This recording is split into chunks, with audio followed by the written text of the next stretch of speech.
Básicamente esto se basa también en los medicamentos OTC, medicamentos over the counter, es decir, de venta libre. Que al igual que terapias complementarias es un significativo impacto sobre la decisión de qué medicamentos utilizar en la lactancia.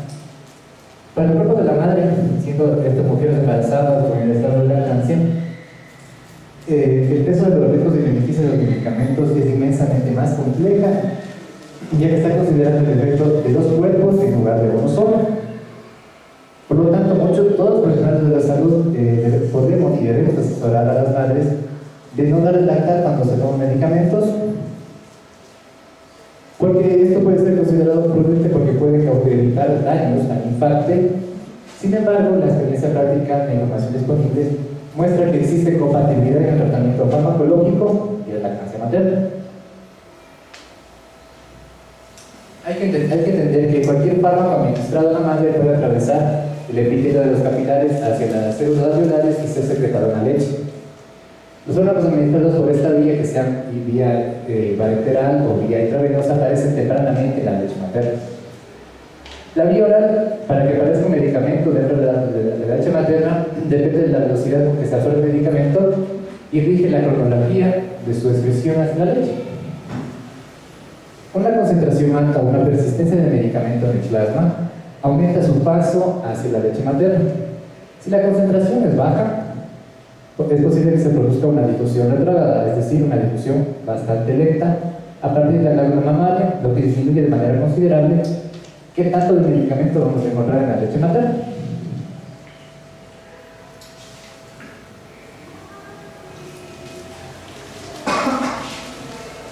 Hay que entender que la mayoría de medicamentos se secretan en la leche materna, lo cual no implica necesariamente una toxicidad para la lactancia, ya que depende de las concentraciones plasmáticas del fármaco que pueda alcanzar.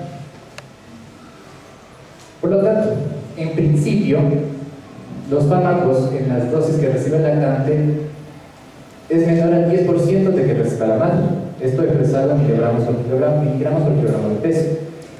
Sin embargo, hay que también nosotros tener en consideración posibles reacciones de hipersensibilidad que pueden presentarse aunque las concentraciones sean bajas para producir efectos farmacológicos. Por lo tanto, también tenemos que tomar en consideración no solamente la medicación que la madre esté recibiendo al momento de amamantar, sino también qué tipo de medicamentos esté recibiendo el niño, porque puede haber una sobredosificación dependiendo del medicamento que esté tomando la madre.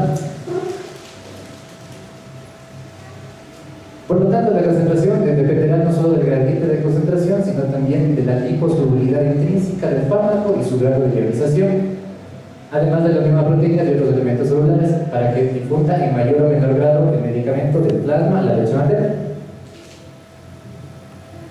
También hay que tomar en consideración la ingesta diaria de leche que el lactante consuma, y también la biodisponibilidad del fármaco, es decir, la fracción del fármaco libre que no esté unido a proteínas es mayor siempre en el lactante, y el metabolismo hepático y excreción renal son menores hasta pasadas una semana de vida en la que estos sistemas de lactancia son madurez. Por lo tanto, es bastante importante durante los primeros 7 a 15 días qué tipo de medicación le está recibiendo la madre. Se estima que el 90 al 99% de las madres utilizan algún medicamento durante la primera semana después del parto.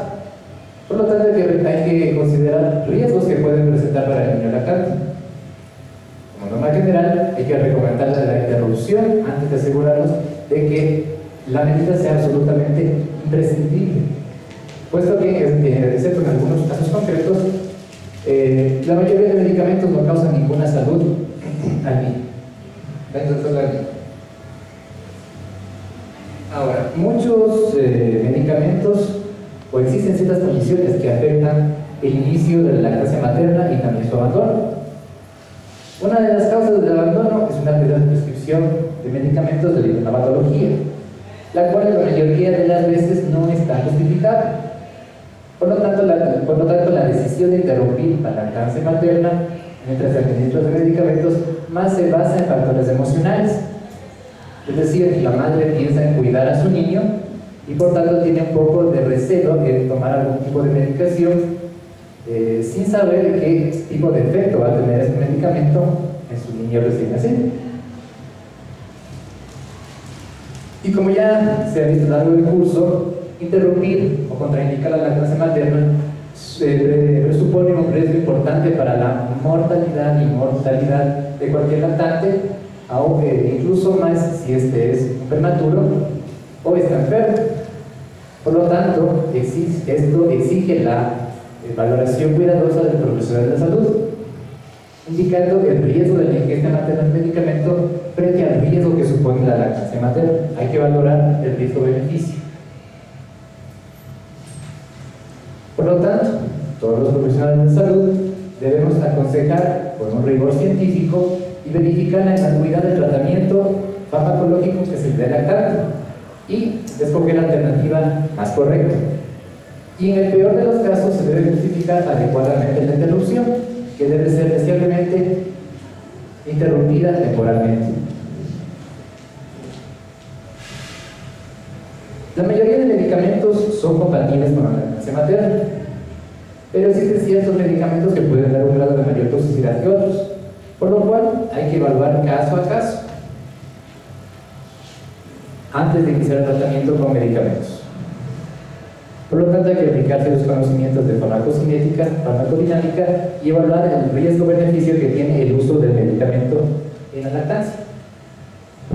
Por lo tanto, un medicamento puede afectar a la lactancia si tiene la capacidad de inhibir la producción de leche o si cumple con los siguientes requisitos. Si pasa a la sangre materna, es decir,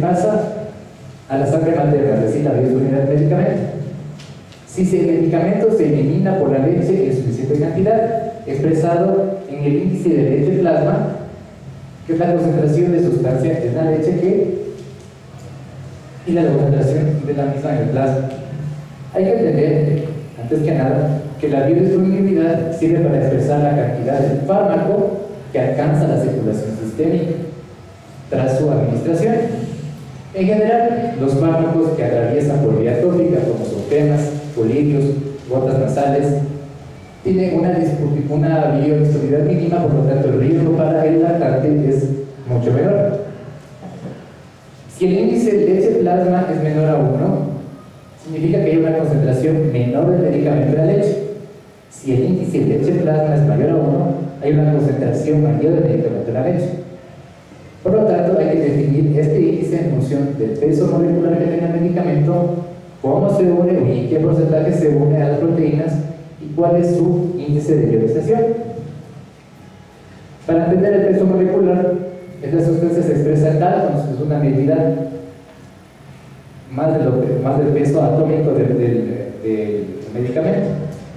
A un peso mayor a 500 Daltons es mucho más difícil la difusión del plasma hacia la leche materna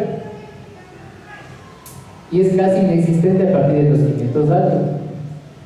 Las sustancias con peso superior a los 900 Daltons no pasan la leche materna. La mayoría de medicamentos se encuentran entre 350 a 560 Daltons de peso molecular. Las gamaproteínas es el porcentaje que el medicamento se une a proteínas plasmáticas. Cuanto mayor sea ese porcentaje, menor pasa la leche. Como vimos anteriormente, solamente la fracción libre que se encuentre no unida a proteínas es la que va a pasar desde el plasma de la madre hacia la leche materna. Y también el índice de ionización, es decir, cómo va a ionizarse, a disolverse ese medicamento en el plasma sanguíneo. Por lo tanto, medicamentos básicos se funden mucho mejor a la leche materna por su pH que tiene también pH básico. Si el medicamento persiste en la leche materna en concentración significativa, hay que establecer, como vimos anteriormente, lo que es la biodisponibilidad, las proteínas. También hay que establecer la concentración máxima y la vida media del medicamento. Entonces, la concentración máxima define un momento de mayor concentración en el plasma y por lo tanto en la leche trata la inflación. Es decir, que nosotros debemos administrar el medicamento, que nosotros debemos, la madre debe lactar al niño cuando la concentración plasmática del medicamento sea lo más bajo posible.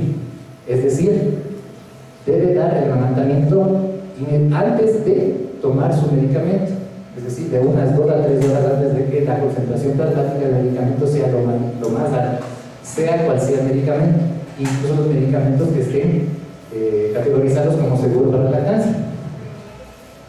Ya se mide el tiempo que tarda la concentración plasmática en reducirse a la mitad. Cuanto más corto es, más pronto se elimina y por tanto es más seguro para la lactancia materna. La capacidad que tenga el medicamento para atravesar o pasar el tubo digestivo a la circulación sistémica. Esto expresado como biodisponibilidad, como ya vimos anteriormente, la cantidad de porcentaje de sustancia que pasa desde el tubo digestivo de la madre hacia su circulación sistémica, y también qué capacidad tiene el medicamento de producir efectos sobre el lactante. Algo que debemos recordar y tomar en consideración es de que todo fármaco indicado para lactantes puede ser administrado con seguridad a la madre durante la lactancia. Eso nos da una pauta bastante significativa para ver qué tipo de medicamentos se puede usar en la lactancia materna. Algo que debemos considerar es los niveles de riesgo que tiene cada medicamento. Entonces, de acuerdo a información disponible, los medicamentos se clasifican en diferentes niveles de riesgo. Esto se ha determinado elaborando tablas y se les da un numerado del 1 al 3. El nivel 0 son productos seguros. Son fármacos que se ha probado su seguridad para la lactancia materna y para lactante. Hay la información suficiente en la literatura y por lo tanto es compatible con la lactancia. Ejemplo de medicamentos que son compatibles con la lactancia es allopurinol, cefepima, cefaloxilo, porque su fracción libre es bastante menor. Los nivel 1 son productos probablemente seguros. Son medicamentos que posiblemente provoquen un efecto adverso muy leve sobre la lactancia y sobre el lactante, pero no hay datos publicados. Pero sus características físico-químicas y farmacocinéticas, como ya vimos anteriormente, cuáles son las que se toman en consideración, hacen poco probable que aparezcan estos efectos adversos en el lactante. Por lo tanto, en este tipo de medicamentos hay que tomar en consideración los horarios, el tipo de administración, la edad del lactante y realizar el seguimiento del mismo. Ejemplo de esos medicamentos tenemos la putrescina B, la albendazol, la clindamicina y el cotrimoxazol. En el nivel 2 son ya medicamentos que son poco seguros.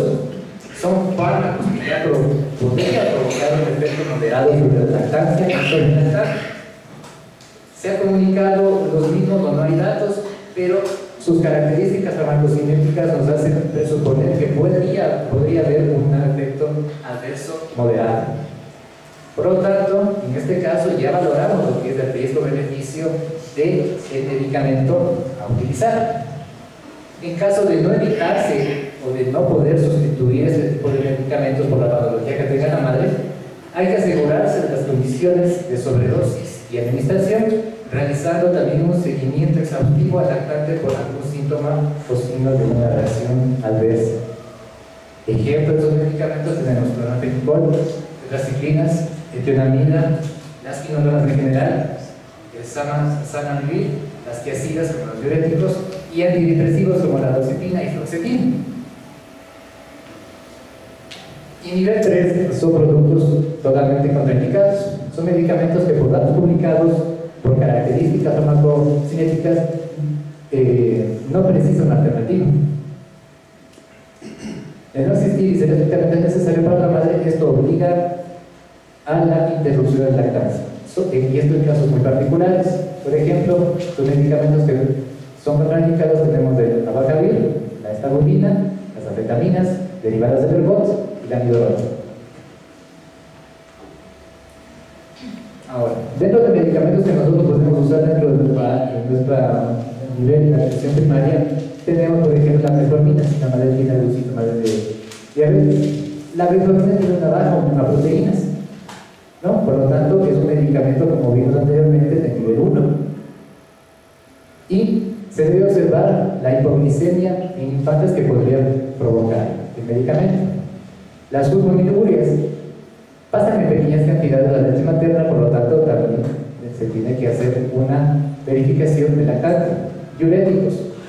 Puede interferir la lactancia por dos maneras. Primero, por una deshidratación de la madre provocando una menor cantidad de producción de leche, y también en el infante puede también producir diuresis, por lo tanto también hay que monitorear el mismo.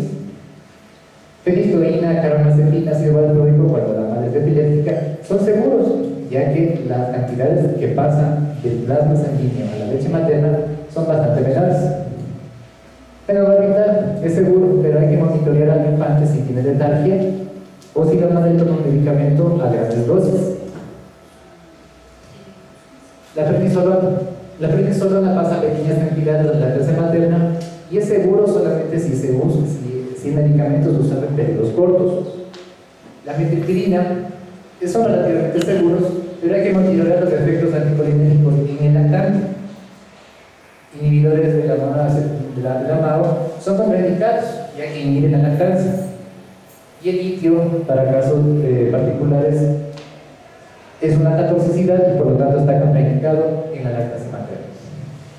Medicamentos comunes, por ejemplo AINES, son relativamente seguros a las dosis normales utilizadas.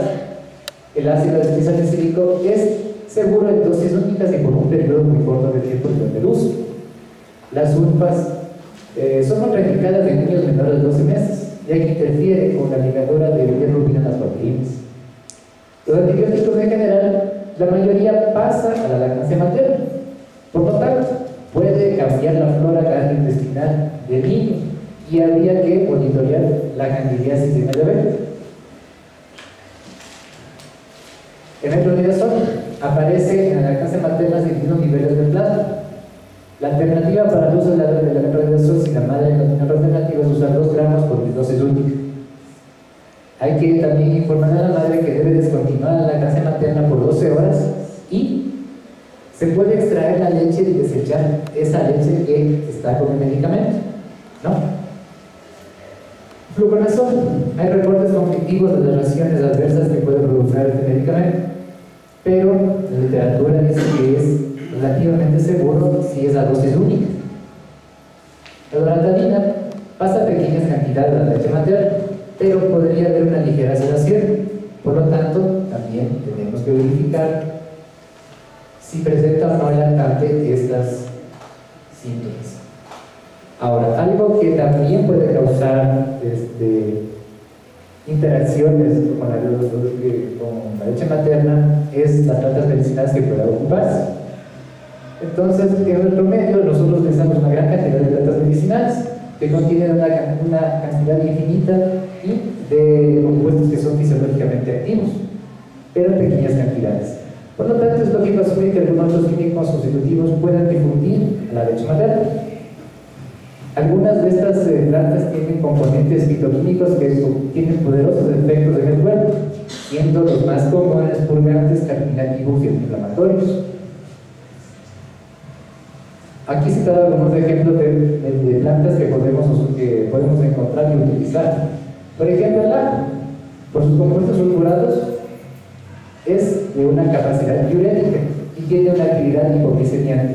Por lo tanto, hay que también aconsejar a la madre que no use mucho ajo dentro de su alimentación. El anís estrellado, por su cantidad de terpenoides, que son aceites esenciales, puede también tener efectos narcóticos y, como su sistema hepático no está bien desarrollado, también pueden ser hepatotóxicos. La cáscara sagrada, por sus derivados antracénicos, causa diarrea en los lactantes. La consuela tiene una cantidad significativa de alcaloides pirrolicídicos, por lo tanto podría causar sedación al bebé. El ginseng, por su contenido de esteroles, puede existir androgenización. La menta tiene un efecto sedante, por lo tanto, y puede causar efectos de hipersensibilidad y bradicardia por sus componentes terpenoides. Y también es contraindicado tanto para la madre que está dando lactar hasta los niños menores de 3 años por las posibles hepatopatías que podrían producir. El tomillo, terpenos que son también aceites esenciales, puede provocar diarrea colitis ulcerosa o incluso hepatopatías. La valeriana tiene 6 terpenos, puede ocasionar sedación al bebé y también podría ocasionar hepatotoxicidad en el niño. Hay que tomar en consideración que un medicamento se excrete en la leche materna no implica necesariamente una toxicidad, como ya vimos. Depende de varios factores para que pueda provocar esa toxicidad en el bebé, ya que tendrá que alcanzar determinadas concentraciones para originar efectos adversos en el lactante. Y en la mayoría de los casos, los niveles farmacéuticos alcanzados son de escasa relevancia clínica. Si tienen algún tipo de pregunta, háganos. ¿Alguna duda? Dígame, en el metronidazol no, tal vez ellos sí producía convulsiones en el niño. Son efectos de hipersensibilidad. Por su bajo desarrollo también de su nivel enzimático es bastante complicado dar inizazoles. Una recomendación que se le da a la madre es que cuando tenga problemas de metronidazol, intente extraerse la cantidad significativa de leche, que es la que va a tener una mayor concentración del medicamento de la leche. ¿Y las quinolonas, las cremas que utilizamos tópicas? Como vimos anteriormente, los medicamentos que son por vía tópica, es decir, colirios, cremas, generadores, no tienen una baja disponibilidad a nivel plasmático. Por lo tanto, son seguros de la lactancia los que son de vía tópica en la madre. ¿Alguna pregunta más?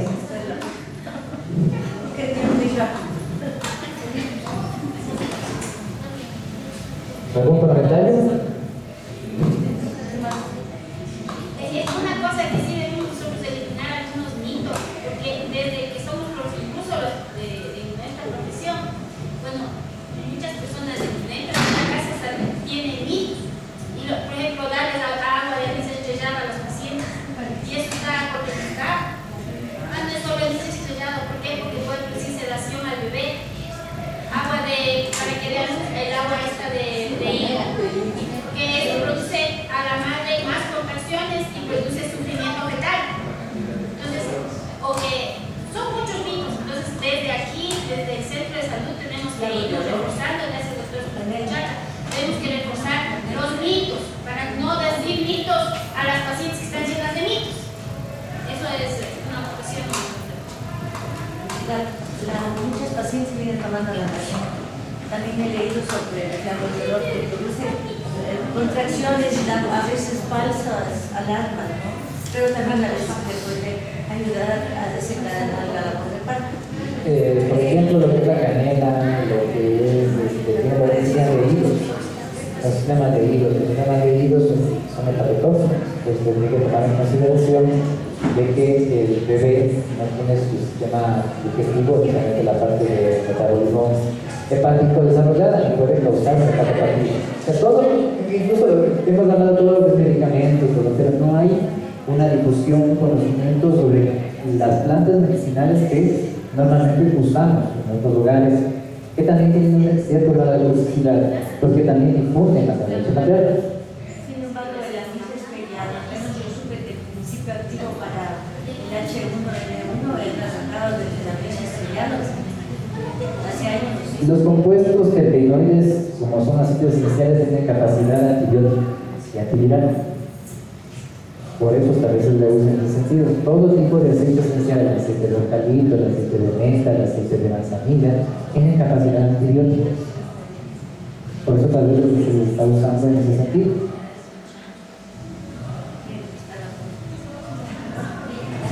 ¿Algo más?